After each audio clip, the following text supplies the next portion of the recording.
Good morning, my garden friends and YouTube friends. I thought I'd turn the camera around and say hello since you guys don't really see me too often. And it's easier for me to walk around and see what I'm doing in front of me versus trying to show you what's going on behind me. But you can see over here my plumeria are all blooming quite nicely. Aren't they? So pretty. Be a great day to make a lei, or two or three. And I'm going to turn you around so that you see the others. You can see how they're dropping. And they do drop their leaves, but if you really want to get the pretty ones, you really have to get out the ladder, climb up there and pick them. I'm so tempted to just take all the tops off and begin again and bring them down to a pickable height. Remember, these all started out when I left Hawaii in 1979, and I left with a little 1-foot piece stuck in a shoe, stuck in my suitcase, and I've probably gotten 100 plants off of that I'm sure many died along the way. I left them wherever I was living. Had beautiful trees, but not everyone knows how to take care of them, and not everyone wants them. So anyway, I'm going to turn you around so you can see where we're going much better. See you shortly. Okay, so it's the middle of March, and look at all those laying there. You know, it's the first one you run in and you go, oh my God, look, I got a plumeria bloom today. And then by the time you've had a couple hundred, then you kind of go, yeah, I'm not keeping up with this. You know, this is, I have other things to do. I don't have time.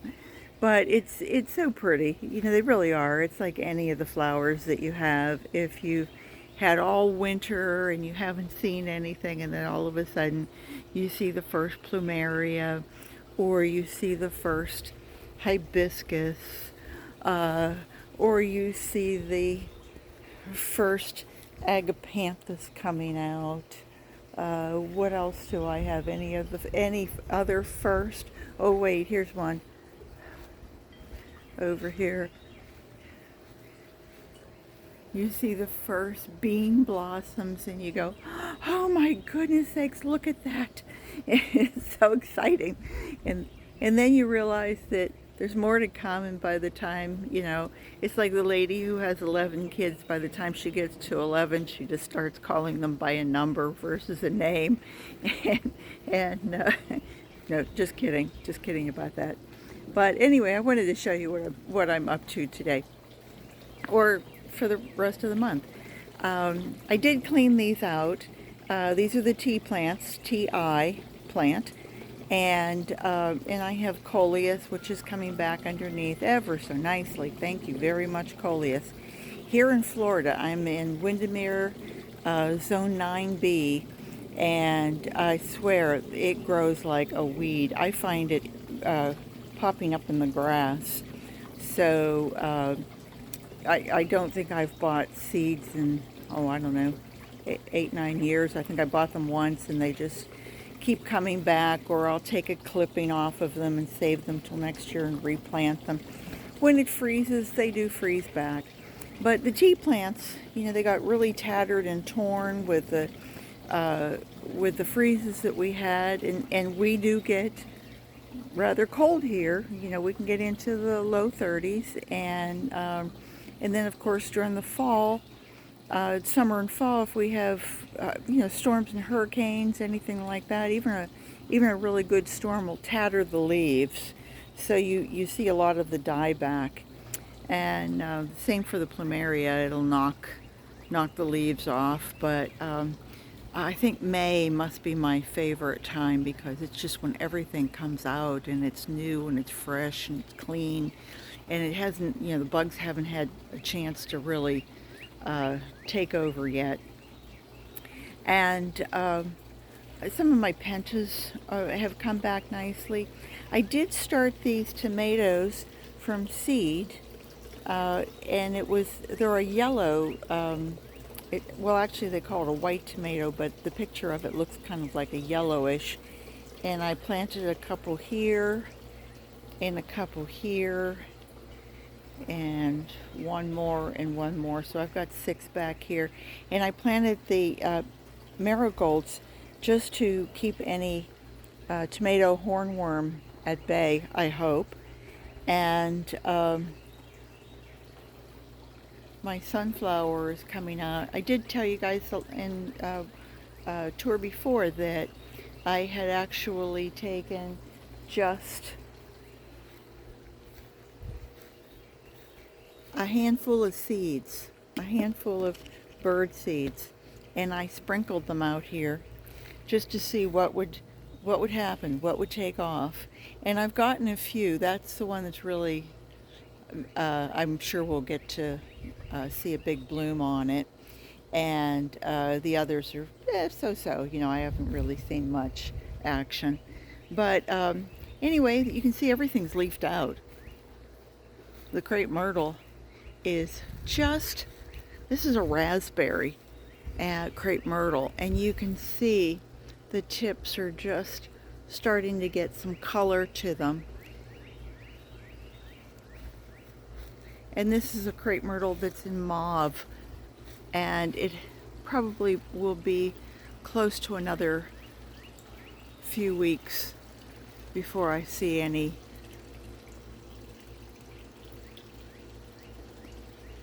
I guess those are still leaves.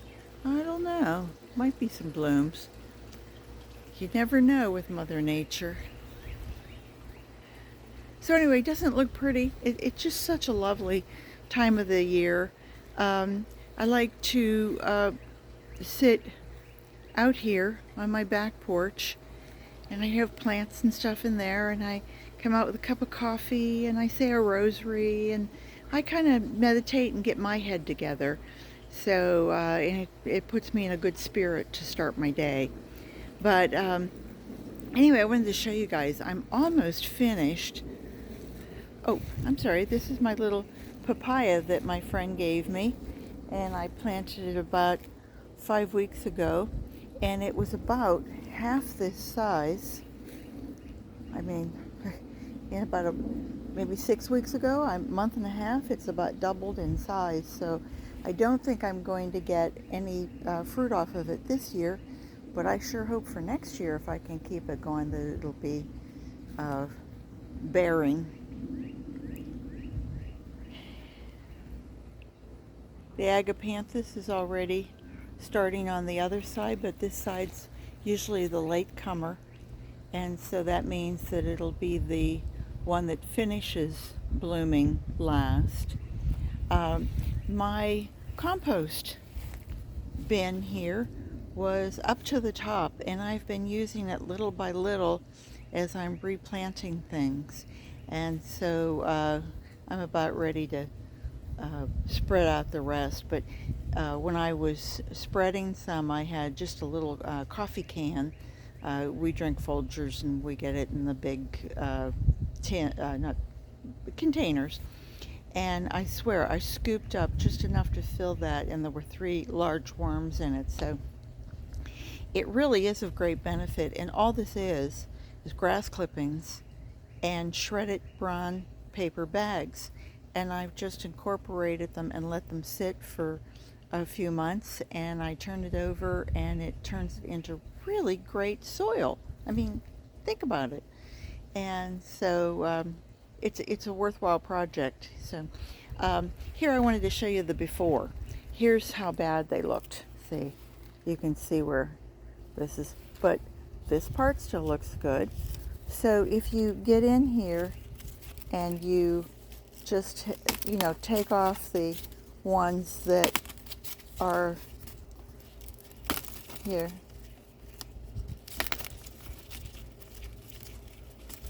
Gently.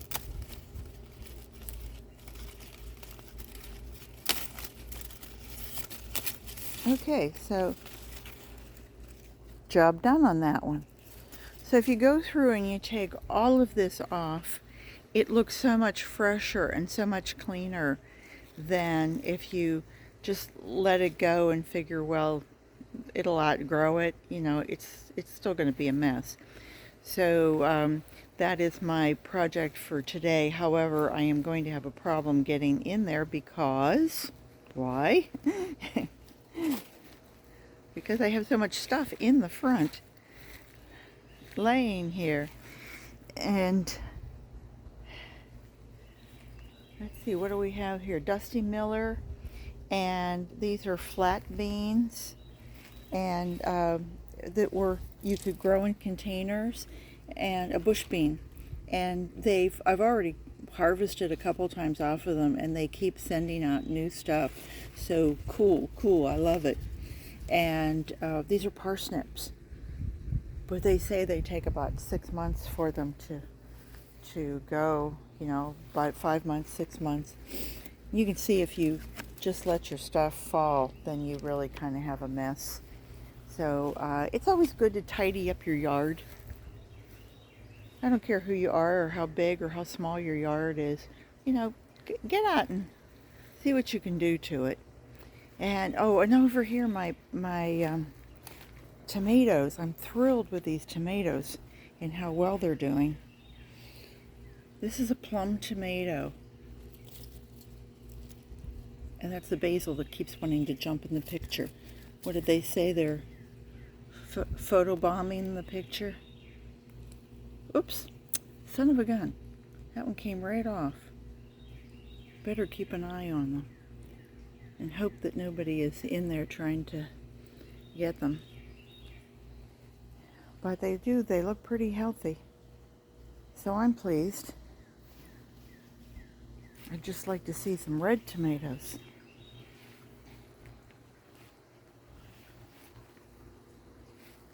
I did treat them to a nice spa day, and I gave everybody worm castings and rainwater to make them happy. I still have carrots. The carrots are coming. It's like Groundhog Day, you know, they just keep coming back, and I never seem to get to the end of them. But I do need to put some more in the ground so that when they are done, that I'll have more. The marigolds are just, what's the expression? They're the beast. And coming out really well. Sweet potato vine is growing up ever so nicely. And then these are more sunflowers, but they're never going to have the magnitude that the one I showed you on the other side. And as you can see, coleus, for me, it's just a volunteer. And the caladiums growing ever so nicely around here are coming back. Caladiums are bulbs. So anyway, this is the first square foot garden that I made. Probably somewhere in January, I believe I did it. And I had just little brown paper bags that I had the bottoms of, and I filled them with compost so that I could keep a separation between the soil that was there and then, you know, what I was putting out. And so that really kept it nice. I have to say, I didn't have a bunch of weeds in the whole thing. And so whenever I finished with pulling up everything, the ground underneath was very nice. So I added some compost to it, and now I have to decide what I want to put in there now. And the beans that I'm growing up this teepee are for sun protection to whatever I'm going to plant here. But you can see that the beans are already starting to sending off beans and more blossoms. So you never know, between that and the bush beans, we might actually get a meal out of it. And we'll have to see what I'm going to plant next. Agapanthus is starting to bloom. I had nothing but pods before, and now the pods are really starting to swell. This is my second square foot garden that I only planted 6 weeks ago, and I put in some of the giant Japanese red mustard that I had just some little, they were probably about that big, and I put those in the front, in between the square foot little bags. Let me bend down and show you what I'm doing here. See how it's a little bag? So if you just take the bottom couple inches off of a brown paper bag and fill it with compost, then you kind of have control on what you're putting your seeds in.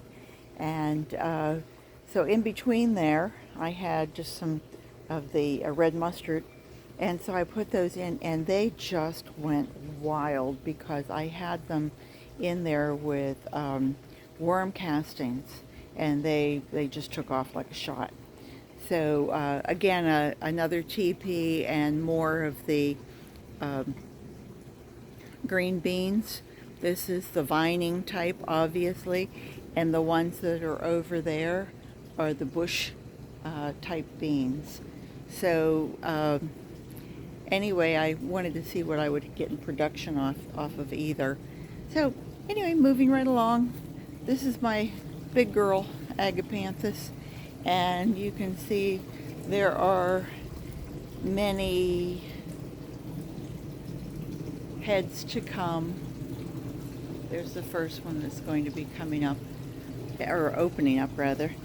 And then the hibiscus, it's so nice to be able to come out. If you want to come out, I have a cup of tea, and you can just take off a bloom.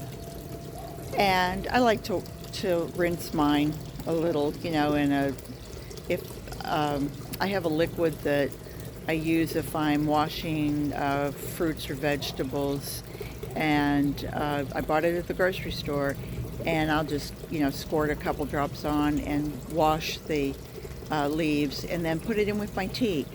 And you can just put it in with hot water if you like, and make hibiscus tea. Just lovely. So anyway, I think that's pretty much the tour.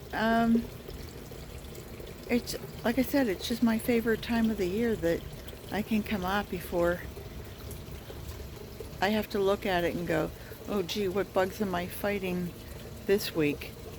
And so it's all good. It's all good. I hope you guys are able to find something that makes you happy and that makes you want to get up in the morning and go out and see the sunrise. And thank you so much. I really do appreciate the people who come and stay for the whole video, and then leave me a comment at the end. It's so much fun to read your comments and where you live and what you're gardening. It makes us more of a community rather than just me making a video for I don't know who. You have a face and you have a name. So I wish you all well. God bless you all, and garden what you've got, and I hope to see you all very, very soon. Take care. Bye-bye.